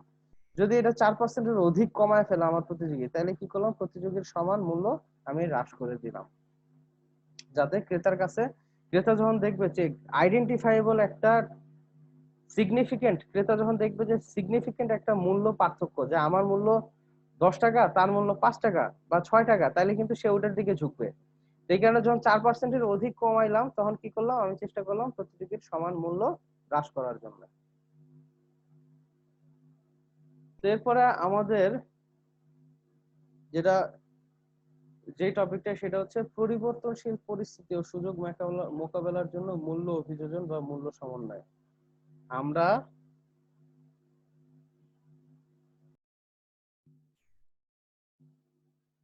আচ্ছা, যেটা আলোচনা করতেছিলাম যে পরিবর্তনশীল পরিস্থিতি ও সুযোগ মোকাবেলার জন্য মূল্য অভিযোজন। তো মূল্য অভিযোজন হচ্ছে কি, যে অ্যাডাপ্টিং বিভিন্ন পরিবেশ পরিস্থিতির সাথে মূল্যটারে ওই পরিবেশ পরিস্থিতি অনুযায়ী এটার মধ্যে চেঞ্জ আনা, অ্যাডাপ্ট করা। তো বলছে যে adapting prices to meet varying circumstances and opportunities, বা মূল্য সমন্বয়, কিভাবে পরিবর্তনশীল পরিস্থিতি এবং সুযোগের মধ্যে আমরা কি করব, যে মূল্যকে চেঞ্জ আনবো। যে এটার ক্ষেত্রে ভৌগোলিক, যেটা সবচেয়ে মানে যে জিনিসগুলো ইয়ে করে, দেখো যে ভৌগোলিক মূল্য নির্ধারণ, মানে ভৌগোলিক পরিবেশের উপর বেস করে যখন মূল্য নির্ধারিত হয়, যেমন এটা বা এক দেশের সাথে আরেক দেশের, যেমন যেই এক দেশের সাথে আরেক দেশের পণ্যের ক্রয় বিক্রয়ের ক্ষেত্রে যে মূল্য নির্ধারিত হয়, সেটা হচ্ছে কি ভৌগোলিক সেটা হচ্ছে ভৌগোলিক মূল্য নির্ধারণ। মূলত এখানে কি করা হয়, দেখো যে এই কৌশলে কোম্পানি বিভিন্ন অবস্থান বা দেশের ভোক্তাদের জন্য বিভিন্ন ধরনের মূল্য ধার্য করে। তাহলে যেটা বলছে যে কোম্পানি বিভিন্ন দেশের অবস্থানের জন্য, বিভিন্ন দেশের ভোক্তাদের জন্য ভিন্ন ধরনের মূল্য ধার্য করে। যেমন একটা ধরো প্রাণের একটা জুস, বাংলাদেশে যেই টাকা, ইন্ডিয়ায় কিন্তু একই দাম না। আবার বাংলাদেশে যেই একটা লাক্সের যে দাম, ইংল্যান্ডে সেই লাক্সের দাম কিন্তু একরকম না। এটা হচ্ছে ভৌগোলিক মূল্য নির্ধারণ, ভৌগোলিক অবস্থানের ভিত্তিতে যখন মূল্য নির্ধারিত হয়। তো এই ক্ষেত্রে কয়েকটা জিনিস খুবই গুরুত্বপূর্ণ। একটা হচ্ছে নগদ, কাউন্টার ট্রেড, পণ্য বিনিময়। তো দেখো যে মূলত এই যে ভৌগোলিক, এক দেশের সাথে আরেক দেশের যে ক্রয় বিক্রয় হইলো, তো এখানে কিন্তু এটা যদি নগদ টাকায় হয়, তাহলে তো নগদ টাকায় পণ্য বিনিময় হইলো, অথবা নগদ। আচ্ছা, যখন কাউন্টার ট্রেড হয়, এখন বিষয়টা কি, যে ক্রেতার যখন পর্যাপ্ত নগদ অর্থ থাকে না, তখন তো সে যেই পণ্যটা কিনলো, ওটার মূল্য তো তারে চুকাইতে হবে। তো সেই পরিবর্তিত পরিস্থিতিতে সে কিভাবে সেই এই মূল্যটা প্রদান করবে। তো যখন ক্রেতার পর্যাপ্ত নগদ অর্থ থাকে না, তখন কি করা হয়, সে একটা পণ্যের বিনিময়ে অন্য ওই বিক্রেতারা অন্য পণ্য দেয়, সেটা হচ্ছে কি কাউন্টার ট্রেড। কাউন্টার ট্রেড বিষয়টা কি, তাহলে এটা কি, পণ্যের যে মূল্য নির্ধারিত হইলো, এটা হচ্ছে অন্য কোনো পণ্য দ্বারা, এক পণ্য দিয়ে আরেক পণ্য, অনেকটা পণ্য বিনিময়ের মতো। আচ্ছা, তো এই যে কাউন্টার ট্রেড, তো কাউন্টার ট্রেডের আবার কয়েকটা ধরন আছে। এই যে এক দেশের পণ্য আরেক দেশের একটা পণ্য দিয়ে আমি আরেকটা পণ্য নিচ্ছি, একটা পণ্যের মূল্য হিসেবে আরেকটা পণ্য দিচ্ছি, এটা আবার কয়েক ধরন আছে। একটা হচ্ছে দেখা যায় পণ্য বিনিময়। তো বার্টারের কি, এই পদ্ধতিতে সরাসরি পণ্য বিনিময় করা হয়। যেমন বাংলাদেশ কি করলো, আমেরিকা থেকে ধরো বাংলাদেশ আমেরিকার তৈরি পোশাক দিল, আর আমেরিকার এই তৈরি পোশাকের বিনিময়ে পুরো মূল্য আমেরিকা কি দিয়ে চুকাইলো, ধরো গম দিয়ে। তাহলে এই যে তৈরি পোশাকের সাথে গমের যে বিনিময় হইলো, এটার যে একটা মানে, এটা হচ্ছে কি, তাইলে এটা হচ্ছে পণ্য বিনিময়। এরপরে দেখো ক্ষতিপূরণ চুক্তি। তো এই ক্ষেত্রে কি করা হয়, বিক্রেতা বিক্রিত পণ্যের মোট মূল্যের কিছু অংশ নগদে পায়, বাকি অংশ পণ্যে পায়। যেমন ধরো আগের এক্সাম্পলটাই দিই, যে ধরো বাংলাদেশ যুক্তরাষ্ট্রে ইয়ে বিক্রি করছে, গার্মেন্টস তৈরি পোশাক বিক্রি করছে।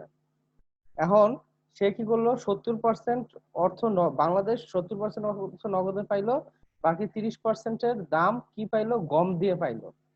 তাহলে এটা হচ্ছে ক্ষতিপূরণ চুক্তি, যেখানে কিনা কিছু পণ্য বিক্রেতা তার পণ্যের কিছু দাম পায় নগদে আর কিছু পায় লেগা পণ্যে।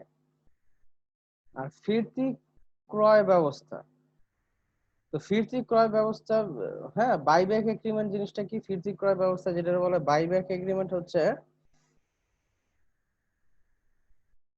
এখানে বিক্রেতা কি করে কোন ধরনের মূলধনী পণ্য, যেমন ধরো বিক্রেতা যদি প্ল্যান্ট বা যন্ত্রপাতি বা কোনো ধরনের প্রযুক্তি অন্য কোনো দেশে বিক্রয় করে, তাইলে এই যে সরবরাহকৃত প্ল্যান্ট বা যন্ত্রপাতির মাধ্যমে যে পণ্য উৎপাদিত হবে, এই পণ্যের মাধ্যমে কি করা হয়, তার আংশিক মূল্য গ্রহণে রাজি করা হয়।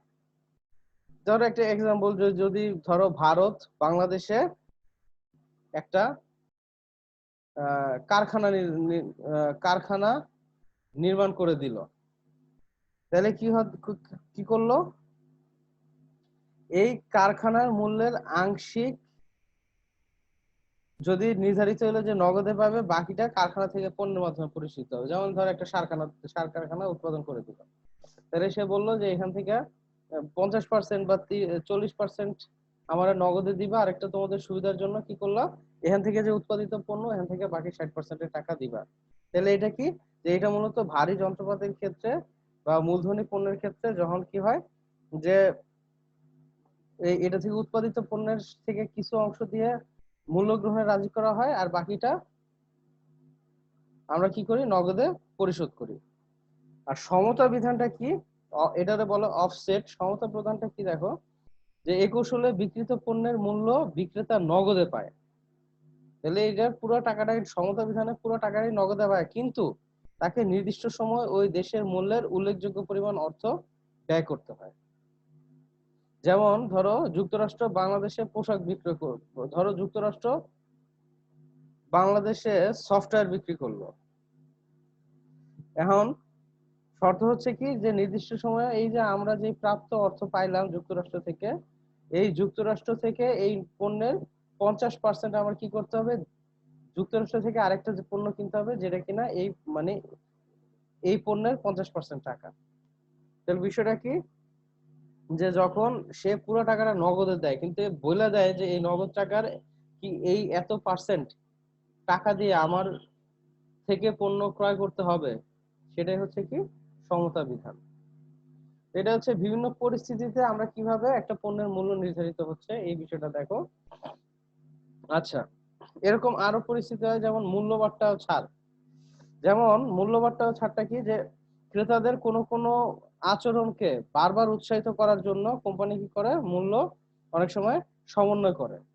বিষয়টা কি, যেমন ধরো ক্রেতারা যদি বেশি পরিমাণ বিক্রয় বা বারবার বিক্রয় করা মানে বেশি পরিমাণ ক্রয় অথবা বারবার ক্রয় যদি উৎসাহিত করানো যায়, এজন্য যদি আমি কি করি, মূল্য বাট্টা ছাড় প্রদান করি, সেটা হচ্ছে এটা।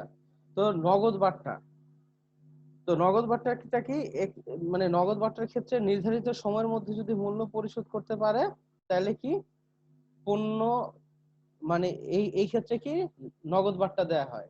আমরা এটা আগে আমরা জানি যে যে নির্ধারিত যে 30 মানে 30 দিনের মধ্যে অবশ্যই দিতে হবে, এরকম একটা চুক্তি থাকে যে 30 দিনের মধ্যে অবশ্যই দিতে হবে, 15 দিনের মধ্যে দিলে তুমি এত টাকা ছাড় পাবা।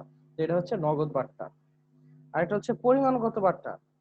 তো এক্ষেত্রে ক্রেতাদের একত্রে বেশি পরিমাণ পণ্য ক্রয় উৎসাহিত করা হয়, যে একত্রে যদি আপনি এতগুলা পণ্য ক্রয় করেন, এত দামের পণ্য ক্রয় করেন, তাহলে আপনি এত টাকা ছাড় পাবেন। তো এটা হচ্ছে পরিমাণগত বার্তা আছে, সরি। আর আরেকটা হচ্ছে কার্যভিত্তিক বার্তা। তো এটা মূলত আসলে সাপ্লায়ারদের দেওয়া হয়, যারা আমার পণ্য সাপ্লাই দিতেছে অথবা আমার বন্টন চ্যানেলের সাথে যারা জড়িত, যারা কিনা বিভিন্ন ধরনের বাজারজাতকরণ কার্যাবলীগুলো আমাদের আমাদের প্রতিষ্ঠানের হয়ে করে দেয়। যেমন ধরে এটা হইতে পারে যে আমার গুদামজাতকরণের দরকার ছিল, কিন্তু আমার একজন ক্রেতা তার বড় গুদাম আছে, সে আমার পণ্য তার এখানে গুদামজাতকরণ করে দিল, ওখান থেকে আমি দেশের বিভিন্ন স্থানে পরবর্তীতে সাপ্লাই দিলাম। তো তার জন্য আমি কি করলাম, এই যে সে আমারে তার এই কাজের জন্য আমি কি করলাম, তারে কিছু বার্তা দিলাম, এটা হচ্ছে কার্যভিত্তিক বার্তা। এরপর হচ্ছে মৌসুমী বার্তা। তো অনেক সময় কি হয়, যে বিভিন্ন সময় ব্যবসার মন্দা সিজন যায়, অথবা এমন হইতে পারে যে ওই মৌসুমে ওই পণ্যটা অত চলে না, ওই ক্ষেত্রে ওইটা চালানোর জন্য বা ওইটা ক্রেতাদের আরো রেগুলার ক্রয় করানোর জন্য যদি আমি যেই পণ্য ছাড়টা দিই সেটা হচ্ছে মৌসুমী বার্তা। আর আরেকটা হচ্ছে টোটালি ছাড়। তো এই ক্ষেত্রে কি করা হয়, তালিকা মূল্য থেকে হ্রাস করা হয়, মূলত এই ছাড়টা দেওয়া হয় পুরাতন পণ্য স্টক ক্লিয়ার করার জন্য। আমার অনেক পুরাতন পণ্য জমে গেছে, এটার মান আস্তে আস্তে খারাপ হয়ে যাচ্ছে, আমি কি করলাম, ছাড়ে পণ্য বিক্রি করে দিলাম। আচ্ছা, তো এই সবগুলা কাজে কিন্তু ক্রেতাদের বা একটা ক্রেতা আচরণকে প্রভাবিত করার জন্য করা হয়। এরপর আমরা যেটা দেখি যে বিভিন্ন পরিস্থিতি, এটা কিন্তু যে পরিবর্তনশীল পরিস্থিতিতে আমরা কি ধরনের কিভাবে সুযোগটারে কিভাবে কাজে লাগাচ্ছি, এবং ওইটার সুযোগ কাজে লাগানোর জন্য আমরা কিভাবে মূল্য অভিযোজন করতেছি, আমরা ওই বিষয়টা আলোচনা করতেছি। এরপর দেখো যে প্রসারমূলক মূল্য নির্ধারণ। তো এক্ষেত্রে কি হয়, স্বল্প মেয়াদে বিক্রয় বৃদ্ধির জন্য মূল্য নির্ধারণ করা হয়। মানে প্রসার, স্বল্প মেয়াদে আমার বিক্রয়টার বাড়ানোর জন্য আমি যে মূল্য নির্ধারণ করি সেটা হচ্ছে প্রসারমূলক মূল্য নির্ধারণ। তো এই ক্ষেত্রে অনেক সময় কি করা হয়, পণ্যের মূল্য তালিকা মূল্যের চেয়েও কম হয়, আবার কখনো কখনো দেখা যায় যে ব্যয়ের চেয়েও কম হইতে পারে।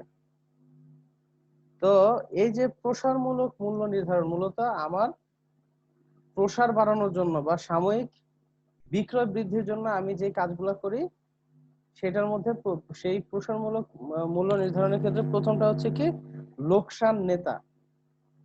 এই লোকসান নেতা বা লস লিডার এখানে কি করা হয় দেখো, যে আমার যে বিক্রিত পণ্য এটার মধ্যে সবচেয়ে বেশি বা জনপ্রিয়ত বিক্রিত আইটেম যেগুলো, ওগুলোর মধ্যে আমি কি করি, পণ্যটা খুব কমায় দিই। যেমন ধরো আমি কি করলাম যে ঈদের সময় সেমাই আমি কি করলাম, যেহেতু সবাই সেমাই কিনে, আমি সেমাইয়ের দামটা আমার দোকানের জন্য কমায় রাখলাম। ধরো আমি স্বপ্ন বা অন্য কোনো যে মাল্টি শপ গুলো আছে, তো কি এই যে যাই বিক্রেতা গুলা এই সেমাইয়ের দাম কমের জন্য আমার এখানে আসলো, তারা কি করলো, সেমাইয়ের সাথে সাথে এটার জন্য যে কন্ডেন্সড মিল্ক বা দুধ বা আর যে ঈদের অন্যান্য যে কেনাকাটা, এগুলো কি করলো, আমার দোকান থেকে কিনে নিয়ে গেল। তাহলে এই যে লোকসান নেতা বা লস লিডারে কি করা হয়, এই কৌশলে বিক্রেতা কোনো জনপ্রিয় বা বেশি বিক্রিত পণ্যের মূল্য কমায় দেয়। এতে বেশি সংখ্যক ক্রেতা দোকানে আসে এবং অন্যান্য পণ্য তারা কিনে নেয়। আচ্ছা, এরপরে যেটা হচ্ছে বিশেষ ঘটনা ভিত্তিক মূল্য নির্ধারণ। তো বিশেষ ঘটনা বা বিশেষ ইভেন্ট এটা কেমন হতে পারে, ধরো ঈদ স্পেশাল অফার, ঈদ ঈদকে কেন্দ্র করে বৈশাখী অফার, মানে ঈদ বৈশাখ এগুলাকে কেন্দ্র করে কি করলাম, আমি পণ্যের মূল্য কমায় দিলাম। এটা হচ্ছে কি বিশেষ কোনো ঘটনা বা উপলক্ষে কোম্পানি মূল্য হ্রাস করা বা বিক্রয় বাড়ানো, সেটা হচ্ছে কি বিশেষ ঘটনা ভিত্তিক মূল্য নির্ধারণ। এরপর হচ্ছে বিশেষ ক্রেতা ভিত্তিক মূল্য নির্ধারণ। তো বিশেষ বিশেষ ক্রেতা এরকম থাকে যারা খুবই পরিচিত অথবা নিয়মিত ক্রেতা অথবা অনেক পরিমাণ ক্রয় করে, রেগুলার কেনে, তাদের কাছে অনেক সময় কি করে বিক্রেতা কম মূল্যে পণ্য বিক্রয় করে, সেটা হচ্ছে কি বিশেষ ক্রেতা ভিত্তিক মূল্য নির্ধারণ। এরপরে হচ্ছে নগদ ছাড়। এই ক্ষেত্রে যেটা অনেকটা ইয়ের মতোই, যে নগদ ছাড়ে নির্দিষ্ট সময়ের মধ্যে, যেমন আমি বললাম যে 30 তারিখের মধ্যে পণ্য কিনলে এত টাকা ছাড় দেওয়া হবে, তো এটা হচ্ছে নগদ ছাড়। আরেকটা হচ্ছে কম সুদে অর্থ সংস্থান। তো এই ক্ষেত্রে কোম্পানি মূল্য হ্রাস করার বদলে কি করা হয়, ক্রেতাকে কম সুদে অর্থ সংস্থান করার প্রস্তাব দেয়।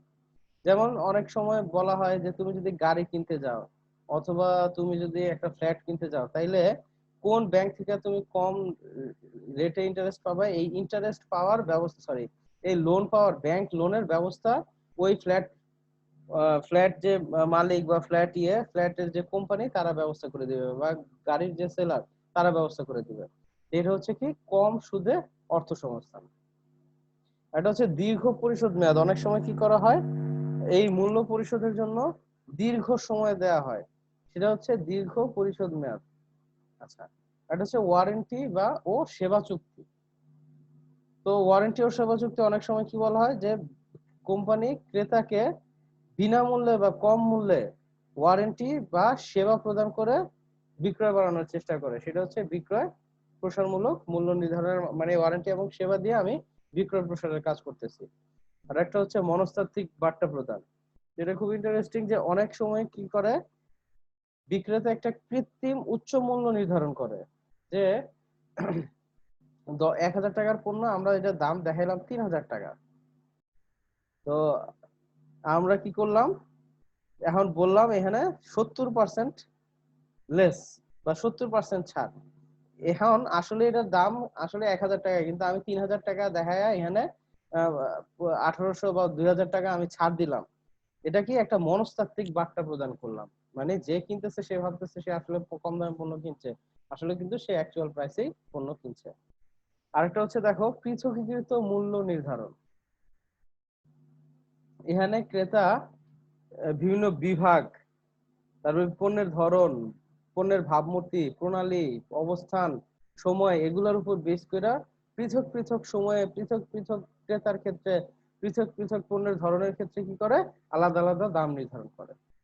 যেমন ক্রেতা বিভাগ ভিত্তিক মূল্য নির্ধারণ। যেমন আগে এক বিভাগে আমি পণ্য বা একই পণ্য এক বিভাগের জন্য এক দাম, আরেক বিভাগ আর এক ক্রেতার জন্য আরেক দাম, অন্য ক্রেতার জন্য আবার আরেক দাম। ধরো একটা ইলিশ মাছ আমি দেখে বুঝতেছি লোকটা খুব দরিদ্র, সে কিনতে পারবে না, আমি ওই অনুযায়ী দাম তারে বললাম। আবার যখনই দেখলাম একটা রিচ পিপল আসছে, আমি তার কাছে দামটা ওইভাবে বাড়ায় বললাম। এটা একটা এক্সাম্পল। আরেকটা এক্সাম্পল দেখো দেখো যেমন ধরো তোমরা গাড়ি দিয়ে যাচ্ছ, যারা ছাত্র তাদের থেকে হাত ভাড়া, যারা স্টাফ তাদের থেকে হয়তো ভাড়া নিতেছে না, আবার রেগুলার যারা প্যাসেঞ্জার তাদের থেকে কিন্তু ফুল ভাড়া নিচ্ছে। এটা কি ক্রেতা বিভাগ ভিত্তিক মূল্য নির্ধারণ। আচ্ছা, পণ্যের ধরন ভিত্তিক মূল্য নির্ধারণটা কি তাইলে? পণ্য ধরন ভিত্তিক মূল্য নির্ধারণে বিভিন্ন একই পণ্যের বিভিন্ন সংস্করণের বিভিন্ন দাম বিক্রয় করা হয়। তো এইখানে কিন্তু পণ্যের ধরনটাই মুখ্য। এই পণ্য বানাইতে কত খরচ গেছে ওইটা ফ্যাক্ট না। যেমন ধরো তুমি যদি যেমন আমি একটা এক্সাম্পল দিই, যেমন ধরো টিপি লিঙ্কের রাউটার, দেখবা একই রাউটার 300 এমবিপিএস এর রাউটার, এক একটা মডেল এক একটা ধরনের জন্য এদের দামগুলা ভ্যারি করতেছে, কোনোটা 2,000, কোনোটা 1,800, কোনোটা 1,500, কোনোটা 1,300, এরকম ভ্যারি করতেছে। আচ্ছা, আরেকটা হচ্ছে ভাবমূর্তি ভিত্তিক মূল্য নির্ধারণ। তো অনেক সময় কি অনেক পণ্যের পৃথক ভাবমূর্তি থাকে। একটা এক্সাম্পল দিলে যেমন ধরো ইউনিলিভারের দুইটা প্রোডাক্ট, একটা হচ্ছে লাক্স আর একটা লাইফ বয়। ধরো এখন ধরো লাইফ লাক্সের ভাবমূর্তি বাজারে ভাবমূর্তিটা অনেক ভালো। তো সে কি করলো, ক্রেতা এক সব এক, যে ভাবমূর্তির উপর বেস করে আমি কি করলাম, লাক্সের দামটা বেশি নিচ্ছি, লাইফ বয়ের দামটা কম নিচ্ছি। তো এটাই হচ্ছে ভাবমূর্তি ভিত্তিক মূল্য নির্ধারণ। কোম্পানি বিভিন্ন ভিন্ন ভাবমূর্তির ভিত্তিতে এই পণ্যটি দুইটি ভিন্ন স্তরে মূল্য নির্ধারণ করে। এবং তাহলে কি যে ভাবমূর্তির উপর বেস করে যখন আমি আলাদা আলাদা ভাবমূর্তির পণ্য আলাদা আলাদা দামে বিক্রি করতেছি, সেটা হচ্ছে কিন্তু আমার ইনগ্রিডিয়েন্ট অথবা পণ্যের খরচ আমার একই, কিন্তু ভাবমূর্তির কারণে আমি কি করতেছি, এটা বেশি দামে বিক্রি করতেছি। প্রণালী ভিত্তিক মূল্য নির্ধারণ, এটা কোন প্রণালীর মাধ্যমে যাচ্ছে। যেমন ধরো একটা কোক আমি যদি এলাকার দোকান থেকে কিনি, একটা কাঁচের বোতলের কোক আমি 20 টাকা দিয়ে কিনতে পারবো। এই কোকটাই যখন আমি একটা রেস্টুরেন্টে যাব, আমার এটা হয়তো 30 টাকা দিয়ে কিনতে হবে।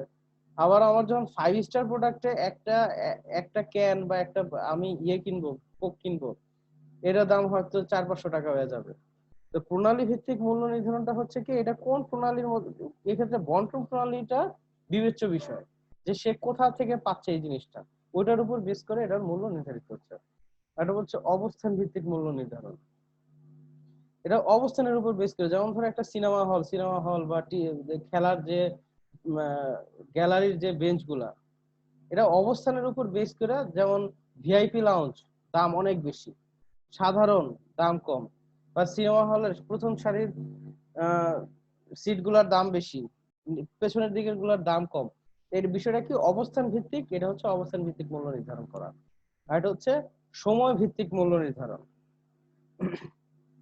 মানে এখানে কি করা হয়, মানে বিভিন্ন মৌসুম অথবা বিভিন্ন দিন, এমনকি ঘন্টায় ঘন্টায়ও মূল্য চেঞ্জ হতে পারে। যেমন ধরো মোবাইল কোম্পানির যে কল রেট, যেমন রাত 12টার থেকে সকাল 6টা পর্যন্ত আপনি 30 টাকা দিয়ে 30 পয়সা পার মিনিটে কথা বলতে পারবেন।